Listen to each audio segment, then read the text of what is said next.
আরেকটি জাগরণ বুধবার জাগরণ লাইভে আপনাকে স্বাগতম। আমি জেনিফার লেকলেয়ার, জাগরণ প্রার্থনা হাবস আন্দোলনের প্রতিষ্ঠাতা। আমরা 100-ও বেশি দেশে আছি। আপনি আমাদের সাথে যোগ দেবেন অওয়েকেনিং প্রেয়ার হাবস কাম এ। প্রতি সপ্তাহের মতো আমি কিছু টুকরো, কিছু শিক্ষা, কিছু প্রস্তুতি শেয়ার করছি মধ্যস্থতার ক্ষেত্রে, এবং আমি আমার ভক্তিমূলক বই দ্য ইন্টারসেশনস ডেভোশনাল থেকে পড়ছি, যা আমি বিশ্লেষণ করছি, আমি এটি ব্যাখ্যা করছি।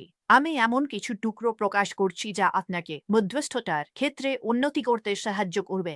আশা করি আপনি আমাদের সাথে যোগ দেবেন, কারণ আমরা প্রস্তুতি নিচ্ছি, যোদ্ধা মধ্যস্থতায় গভীরে যাচ্ছি। আমরা আত্মার মুক্তি, গির্জার পুনর্জাগরণ, জাতির জাগরণের জন্য কাজ করছি। এটাই আমাদের লক্ষ্য, এটাই আমাদের কর্মসূচি, এটাই আমাদের আদেশ।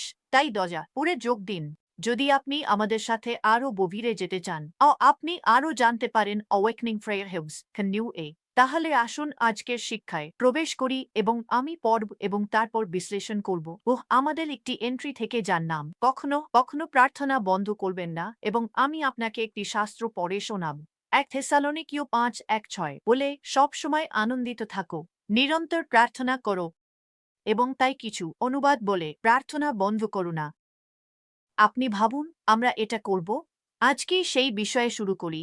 আপনার লোকদের শোনার সুযোগ দিন, তাদের দেখতে সাহায্য করুন, বুঝতে সাহায্য করুন, এবং হৃদয়কে উদ্দীপিত ভিতরে একটি শিখা জ্বালান যাতে তারা নিরন্তর প্রার্থনা করে। প্রেরিত পল পবিত্র আত্মার শক্তি এবং অনুপ্রেরণায় নির্দেশ দিয়েছিলেন। তাহলে পল বিশ্বাসীদের জন্য একটি আদেশ জারি করেছিলেন। তিনি বললেন, বিরতি না দিয়ে প্রার্থনা করো। কিছু অনুবাদ বলে, অবিরত প্রার্থনা করো। অবিরত, এটি প্রার্থনায় অবিরাম এবং স্থায়ী। অন্য একটি অনুবাদ হল অবিরাম, প্রার্থনায় অবিরাম এবং স্থায়ী হওয়া। অন্য একটি অনুবাদ বলে, কখনো প্রার্থনা বন্ধ করো না। তাহলে যদি পল একবার এই কথা বলতেন, তাই না, তাহলে সেটাই যথেষ্ট হতো, তাই না? যদি তিনি 1 থেসালোনিকীয় 5:1-6 এ এই কথাগুলি বলতেন, যদি তিনি একবারই বলতেন, তাহলে সেটাই একটি আদেশ হতো, তাই না? প্রার্থনা করো, প্রার্থনা করো, কখনো প্রার্থনা বন্ধ করো না, প্রার্থনায় হও। কিন্তু তিনি এই আদেশটি প্রতিধ্বনিত করেন। তিনি একাধিকবার এটি বলেন। তাহলে এটি একটি দ্বিগুণ সাক্ষ্য। এটি একটি এলোমেলো বিবৃতি নয়, এটি কোনো পরামর্শ নয়, এটি একটি আদেশ, এটি একটি ম্যান্ডেট। এখানে দেখো, রোমানস 1:2-1-2, রোমানস 1:2-1-2। আশায় আনন্দিত হও, কষ্টে ধৈর্যশীল হও, প্রার্থনায় অবিচল থাকো। অবিচল থাকা মানে বিশ্বস্ত থাকা, অবিচল থাকা মানে দৃঢ় প্রতিজ্ঞ থাকা। তাহলে এটি দুটি সাক্ষ্য। এখন এখানে তৃতীয় সাক্ষ্য। ইফিসীয় 6:1-8। পল আমাদের উপদেশ দেন সবসময় এবং প্রতিটি উপলক্ষে, আত্মায় প্রার্থনা করো, সতর্ক থাকো, এবং সর্বত্র সকল বিশ্বাসীদের জন্য তোমার প্রার্থনায় স্থায়ী হও। এখন প্রার্থনা করো। পল বলেছিলেন যে তিনি ভাষায় প্রার্থনা করতেন, যা আত্মায় প্রার্থনার একটি দিক, অন্য যে কারো চেয়ে বেশি। তিনি বলেছিলেন, আমি আত্মায় প্রার্থনা করেছি তোমাদের সবার চেয়ে বেশি। এটাই আমরা দক্ষিণে বলি, তোমাদের সবাই। তাহলে এখানে 3 গুণ সাক্ষ্য আছে। শাস্ত্র বলে 2 বা 3 জন সাক্ষীর মুখে প্রতিটি কথা প্রতিষ্ঠিত হোক। প্রার্থনা শ্বাস নেওয়ার মতো হওয়া উচিত। আমাদের সব সময় ঈশ্বরের সাথে কথা বলা উচিত। মনে আছে আগের এক শিক্ষায় আমরা আলোচনা করেছিলাম প্রার্থনা কি, তাই না? প্রার্থনা কি আমাদের সব সময় প্রতিটি ছোট বিষয়ে প্রার্থনা করা উচিত। যখন কোনো সমস্যা আসে, আমাদের চিন্তা করা উচিত নয়, প্রার্থনা করা উচিত। আমরা কোনো বাধা পাই, আমাদের তার সাথে কথা বলা উচিত। এটা আদেশমূলক প্রার্থনা। আমরা ঈশ্বরকে বলি এবং শত্রুকে বলি। যদি প্রয়োজন হয়, আমরা ঈশ্বরকে আদেশ দিই না, আমরা তার কাছে চাই।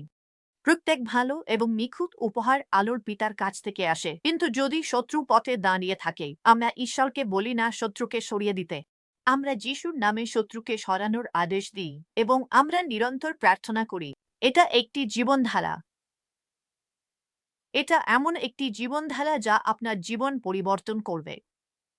যদি আপনি এই মানসিকতা গ্রহণ করেন এবং আপনার স্বাভাবিক প্রতিক্রিয়া প্রার্থনা হওয়ার জন্য সময় লাগে, ভয় বা উদ্বেগ বা দুশ্চিন্তা বা রাগ বা হতাশার পরিবর্তে, এটা সময় নেয়, কিন্তু আপনি এটা করতে পারেন। এটা সময় নেয় যাতে আপনার প্রথম প্রবৃত্তি হয় প্রার্থনা করা, আপনার প্রথম প্রতিক্রিয়া হয় মধ্যস্থতা করা।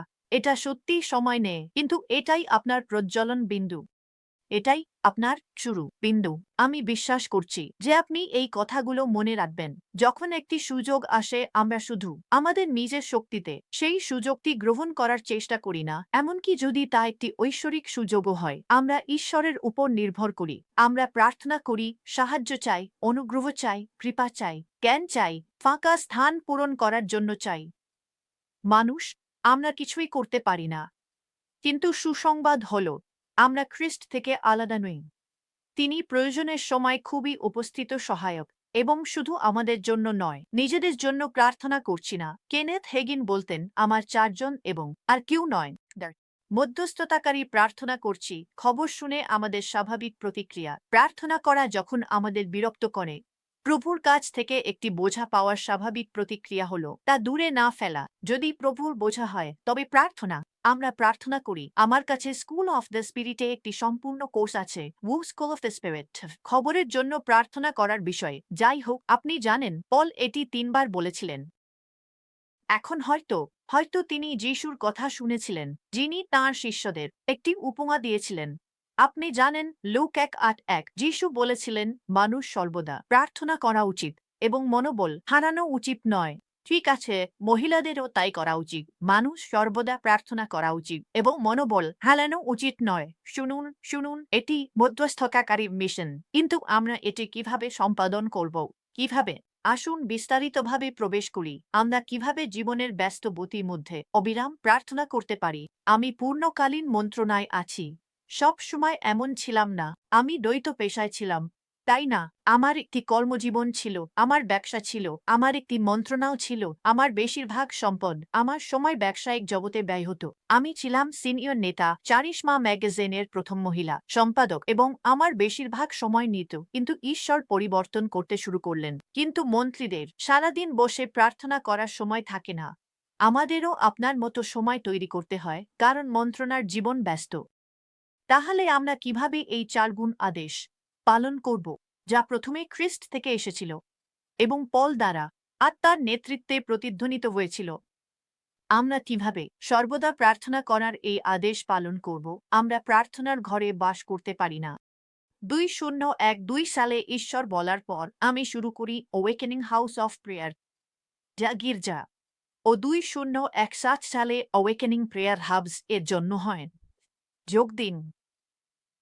2012 সালে ঈশ্বর বলার পর আমি জানতাম না তার মানে সারাদিন প্রার্থনার ঘরে বসে প্রার্থনা করব, প্রার্থনার উপর লিখব, প্রার্থনার উপর ভিডিও তৈরি করব। আমি কি শেখাবো, আমি কি করব, এগুলো সবই।